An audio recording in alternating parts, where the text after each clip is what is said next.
I do think social media has changed a lot.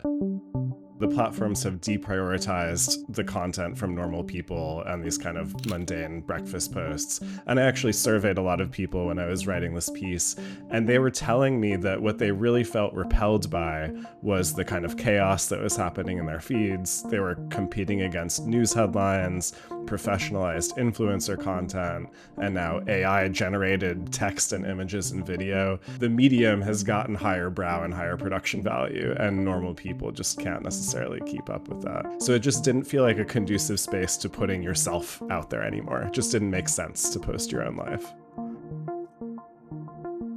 So, Kyle, you've written this piece in The New Yorker about this significant change that social media seems to be going through. I think a lot of us have seen it. I mean, looking at my feeds, they're full of ads. They're full of lovely houses I will never buy in places of the world I'll probably never even visit, let alone live in. But the last time I saw a post from a friend, wow. I mean, I'm literally trying to think when was the last time I saw a post from a friend. And so what does that mean for the future of these platforms? If we kind of like the houses, but we might, it just means our reason for going there is totally different from what it was even a couple of years ago. Right. I think social media has become less social. Like it's more about just consuming this kind of highly commodified content. And it's more about lifestyle aspiration or, things that you are moving toward in your own life, not just like what's going on around you and how are you relating to your friends and family. I mean, to me, that kind of removes the purpose of social media. Like if the platforms are losing their grip on people's normal lives and normal people don't feel the incentive to post anymore, then social media becomes just like, I don't know, like Commercial television media, or advertising commercial media. media. Yes, exactly. And so that's less interesting. Like that, what we're left with then is the brand advertising and the fast fashion and the houses and the hotel advertisements. And that's just not the same kind of organic, highly textured stuff that we were used to. And are they losing people because of this? I mean, these are not dummies, the people that run these companies. They have the most sophisticated kind of brand marketing algorithms to hook us in. So what's their response to this? Or are they just happy that there's more advertising and so they're making more advertising revenue? Yeah, I think their main clients are the advertisers. And so as long as we, the users, are still engaging, their business model still works. And I think they're also betting that the human generated content will be replaced gradually with AI generated content. And you see Meta already kind of moving the Facebook feed and the Instagram feed toward that kind of computer generated stuff, which is obviously infinite and cheap, but also meaningless, in my opinion. But do you think, Kyle, it will mean that if it's not social, if it's not that sort of way of staying connected with your friends and family that it used to be, do you think there's a chance that they're going to see a significant drop off of all the people like us who actually went there to see where our friends were going on holiday or what they had for breakfast? Or I think so. I mean, I think there is a slow decline. I know of one study recently that found fewer people are actually posting on TikTok. But what these platforms have found, I think Instagram in particular, is that our personal sharing is moving more toward direct messages and kind of one-to-one conversations with our friends. We actually do need an online social network, and the social networks that we have now don't really want to play that role. So I think there will be new spaces and maybe even new apps that emerge to serve that need, whether that's like an expanded WhatsApp or a better management system for all your friends' group chats. I think we're just moving into a more private, more intimate way of connecting online. do you think maybe this is a bit meta and put on your psychologist's hat for me. Please. Go on, get the couch out.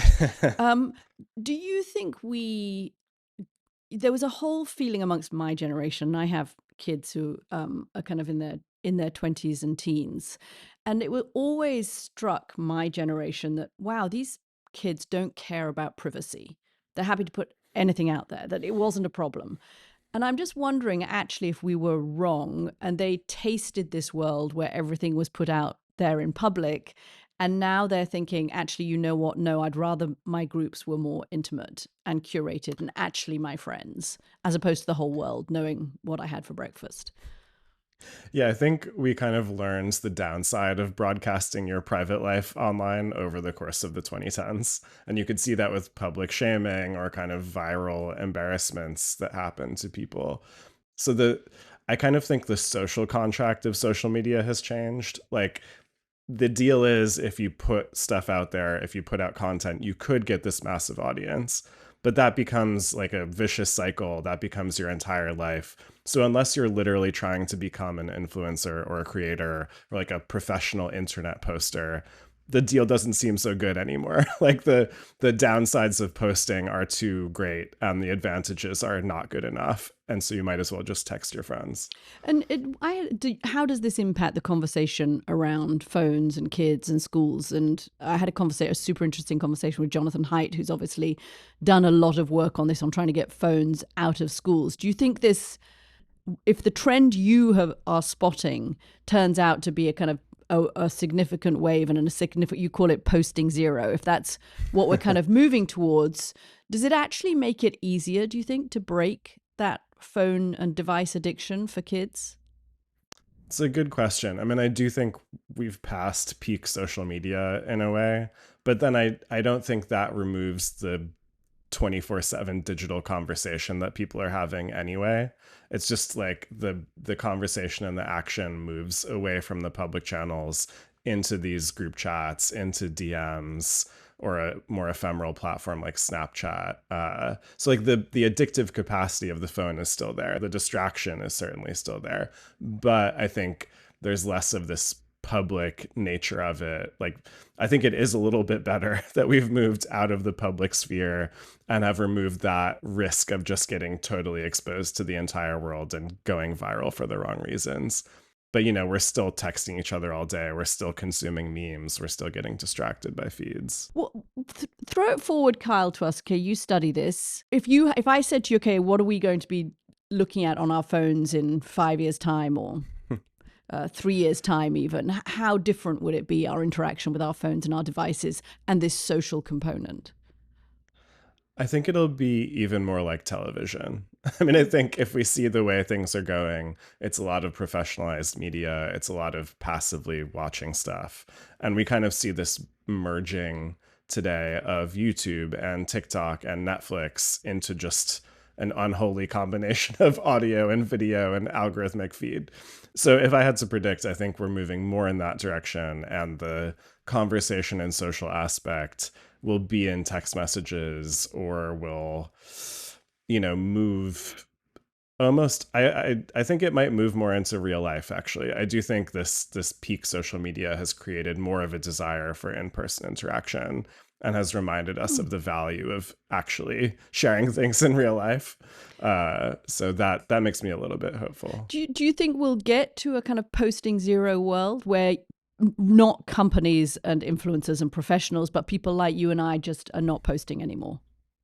I think so. I mean, I think it's coming sooner than we expect, just because there's no incentive. Like, why share your thoughts like that? Why post your selfies or post your breakfast if you don't get attention for it? You can't reach your friends, and you're just competing with all of this, remote, abstracted garbage out there. Yeah, I mean, I see it. I have a 19-year-old daughter, and she has basically deleted her social media apps, I think, apart from Pinterest, because she likes also looking at nice houses and nice clothes, but she doesn't, and decor for her bedroom, but she doesn't post. And she actually recently took a whole week off her phone. She went up and stayed in Scotland and left her phone behind in London and didn't use it at all. And I asked her if she missed it, if she missed posting or seeing her friends post, and she said not at all.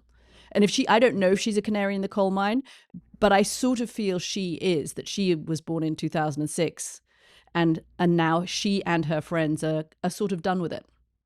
Right. Like, maybe social media was this aberration in a way, or like a detour. And this idea that every normal person should share their life in public was kind of flawed from the beginning. And we're now waking up from that a little bit and seeing the damage that it's wrought and moving on a little bit with our habits. Kyle, thank you. Kyle Chaker, thank you very much for joining me. Thank you.